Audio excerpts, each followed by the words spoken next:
Hey guys, I'm back with another cozy discussion. I put out a call for another question that I wanted to get you all's feedback on, and so I thought it would be fun to talk about you guys' answers, talk about what I think qualifies as a 5-star cozy, and let's just get into it.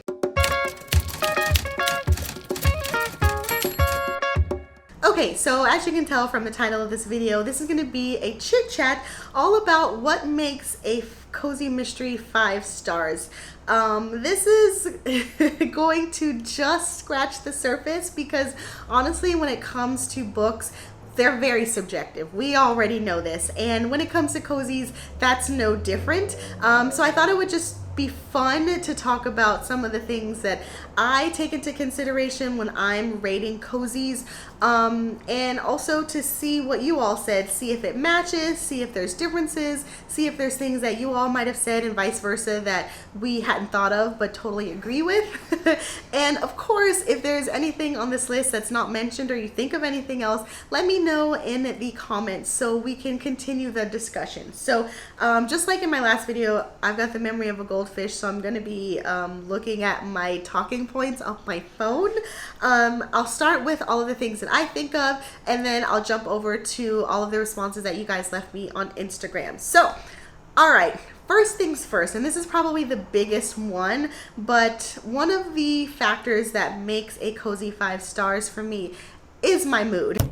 Again, reading is super subjective, and if I am not in that headspace to read a particular book or dive into a cozy, it's already going to be starting off in the losing column. But the plus side to that, the opposite, is if I am super receptive, wanting and fiending for a cozy, and everything falls into place, it's more than likely gonna get a 5-star read from me because it checked off all of the boxes and met my emotional needs at the time. And that's not to say that the book doesn't have any other favorable qualities, but it might be the tipping scale or what bumps it from, say, a 4 to a 5. And so again, my mood totally dictates how receptive I am when it comes to rating cozies. Next up, so these next couple of points are the difference between like the first book in a cozy series and then each subsequent book, sequel, whatever, installment after that. So for a first book, in order for me to give it a 5-star, it has to have things, I mean, it doesn't have to, but it has things that I like in cozies. You guys just saw my last video where I was talking about all the things that I like in cozies, and so if a book has that, it automatically is getting bumper. It's automatically going to get bumped higher and higher to getting 5 stars. So first impressions of the sleuth also have to be good. If they're not super annoying, there's a fine balance when it comes to being an amateur sleuth and trying to prod people to give up information. And if that's done well, yes, love it, 5 stars. They can't be annoying and they do a good job investigating. Again, a lot of it relies heavily on the sleuth, and for that matter, now that I think about it, based on the feedback that you all left from my last video, the police detective or whoever the law enforcement is, they can't be overly obnoxious either. Now, I know in first book cozies, a lot of the times the amateur sleuth is the one being investigated, so the police may be not necessarily on their side. That's fine, but we don't want them to be too antagonistic, you know. They still have to be respectful, and if that happens, then I usually, add it higher and higher on that 5-star scale. Now, as for each of the subsequent books after you finish the first book in a cozy, things that I will really love that gives it a 5-star, a lot of it has to do with the setting.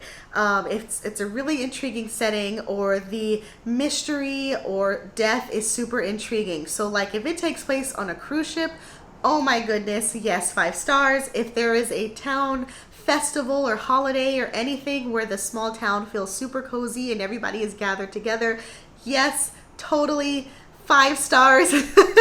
I believe, of course, coincidentally, I'm forgetting the name of the book, but the winter pick that we picked for our Teacups and Murder book club last Christmas, I'm pretty sure I gave that a 5 stars because of the whole town coming together festival situation. I loved it.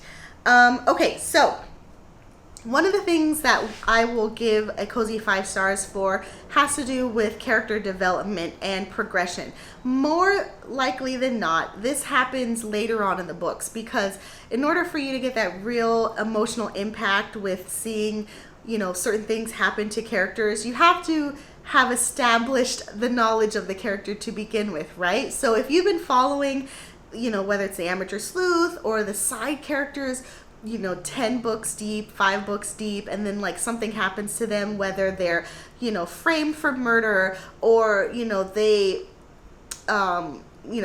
get, I don't know, a raise, or something really good or positive happens to them, or they start a family or whatever, it's going to tug on my heartstrings, and it's going to give it 5 stars for me. So, for example, in the 7th book in the Bake Shop Mystery series, Another One Bites the Crust, we get more of Lance, who is Juliet's kind of like sidekick, a friend, a side character.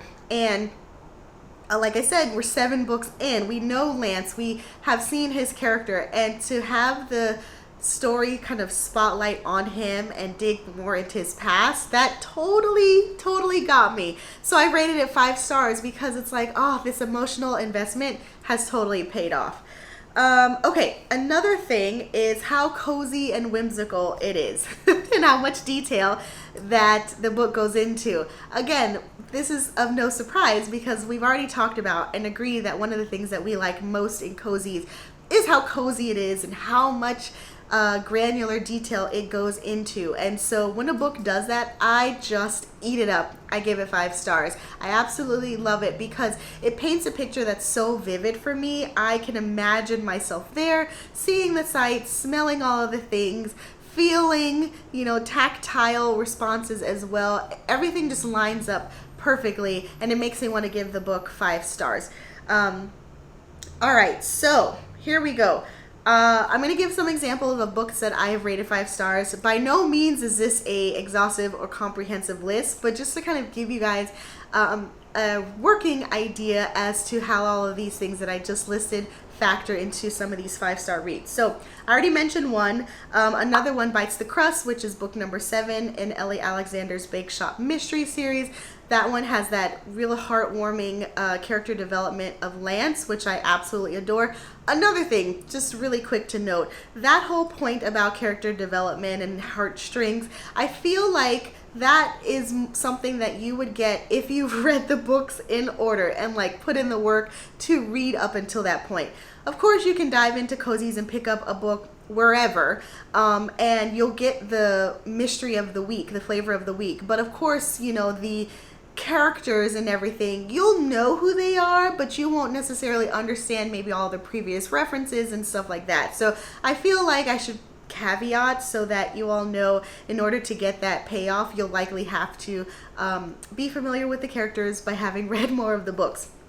Okay, another one that I absolutely love, this is the first book in the series, and it's Live and Let Chai, which is Bree Baker's Seaside Cafe series. Our amateur sleuth owns a iced tea shop, and it was so good for a lot of reasons. One, I was in the mood for it, and like the stars aligned because I read it during the summer. It takes place, the first book takes place in the summer on the beach, iced tea, you're getting all of these descriptions. I was thirsty. It was totally fitting in and giving me all kinds of armchair travel vibes, and that's why I gave it 5 stars. And the writing was good. Okay, another one, which is of no surprise if you are familiar with my channel, is one of the Donna Andrews mystery series books, and it's book 25, Turns of Endearment. This one, again, because it's not the first book and we're well into the series, was because of major character development. I won't spoil or give it up to you guys, but one of the biggest things about this particular series are all of the side characters, and so you get to know and fall in love with Meg, our amateur sleuth, her family. They're so wacky and kooky, and there's so many of them, but you learn who they are and you become invested with all the crazy things that they're up to while she's solving crimes. And so when one of them has a problem, or when one of them has something happen, good or bad, you're totally emotionally invested, and that's why I gave it 5 stars. Okay, so phew, that said, let's move on to you all's responses so that we can see if we have anything in common. So one of the things that makes it 5 stars for you all, let's see. Okay, love it when they talk about their job or hobby, or when we get a deep dive into their past. Totally yes. It's funny because I just posted a couple of days ago on my Instagram, one of the books that I just read was about beekeeping and honey, and I'm like, yes, I am all about beekeeping now. Like, in my mind, I want to learn more about it. Am I going to become a beekeeper? No, but learning all of these factoids through cozies, I'm now interested in it, and I'm walking away with a couple of useful nuggets, so I totally agree with that. And yes, to deep diving in their past. I think also that talks about character development and just learning more about somebody emotionally, just as if they were somebody in real life. Okay, animals, cats, or dogs, mainly, that are not part of the story. Wait, no, that are part of the story and not an accessory. That'll make it 5 stars for you. I could totally see that. And there's so many kind of pet themed cozies where they do play an integral role. I know I had on my channel one time, like, me trying 3 cat cozies, and I believe in most, if not all of them, the cat seemed like it's going to play an integral role, and I could totally see that being fun if you love animals, or even if you don't. Well, first of all, if you don't love animals, what kind of monster are you? But what I mean is, like, even if you don't have a dog, you can appreciate a dog cozy or a cat cozy, etc., etc. Library/bookstores, automatic 5 stars. I mean, yes, we love books about books around here, so I could totally see that being something that automatically places it closer to that 5-star category. Another one is when the best friend hangs but unknowingly are around the killer. Yes, okay, I can see that as well, because it gives you a little bit of like a nudge where when you find out who the person is at the end, you're like, oh yeah, well, let's, this happened and let's recap and flip back and, read that scene with fresh eyes. So I totally get it. Another one, meetups at diners or walks into their towns. Yes, because we love small town cozies, and so anytime we get a glimpse of the small town or the local diner, which usually is like the metaphorical water cooler of the town, it's so fun because you're learning all the gossip, you're talking to all the people, and it's just a good time all around. So I totally agree. Let's see. Ooh, eerie. Okay, so the scenes that are eerie, kind of someone's following or watching, those kind of things will bump it up to 5 stars. And I'm trying to think, I haven't come across too many of those in cozies, and I remember one specifically, and it definitely builds the tension, and for that alone I can see making that one scene 5-star quality, because it really amps up the tension, and you don't know what's going to happen, and is the sleuth going to see that they're there, is this when the conflict is going to happen, like all kinds of things. And usually I start reading faster, which is always a good sign. Okay, here's one. Things that make it 5 star: remote houses and location, a spa, a tea shop, or a bookstore. So all of these things are location based, and I totally agree. Like, if you like a specific location and a cozy already has that as part of that particular story, I totally agree that it already puts you in a frame of mind of wanting to give it 5 stars, or going into it that you're really going to enjoy it because you're already set up for success, right? Like, ooh, it's taking place in a bookstore, or ooh, it's the town's festival coming up, or again, I love things on cruises, so luckily for me, cozies that are of different themes, they always happen to have one that's set on a cruise, and I'm like, yes, this is the one that's for me. It's gonna be 5 stars. Cat companions, yes. Again, there are so many cat cozies, and I have to say, guys, I feel like as of late I've been super into them. I haven't read any or a ton just yet, but after finishing the one, or I can't talk. While I'm reading the one that I'm reading, I'm getting excited about the prospect of reading more. So to that, I could totally see that. Let's see. Ooh, okay, again, more locations. Taking place on a boat, a plane, a train, or during a snowstorm. Yes, oh my god, yes. So I don't know why I didn't think about that, because I love thrillers set in snowstorms, like that whole isolated aspect of the locked room, but with Mother Nature being one of the conflicts. And the same goes for cozies as well. In fact, I'm gonna ask you guys a favor. If you have any cozies, particular books, I doubt it would be series, but that are set during a snowstorm or a whole like everyone's locked together situation, please send those recommendations my way, because I love those. I can't believe I almost forgot, because those are my favorites as well. You've got everybody together, whether it's because they're in like a snowed in inn, or they're at a large dinner and they can't go anywhere. Yes, I totally agree. And then last but not least, we've got more about locations, but this one is all about super niche shops or restaurants, which is kind of funny because they give some examples. A popcorn shop, a pickled goods shops, a grilled cheese restaurant.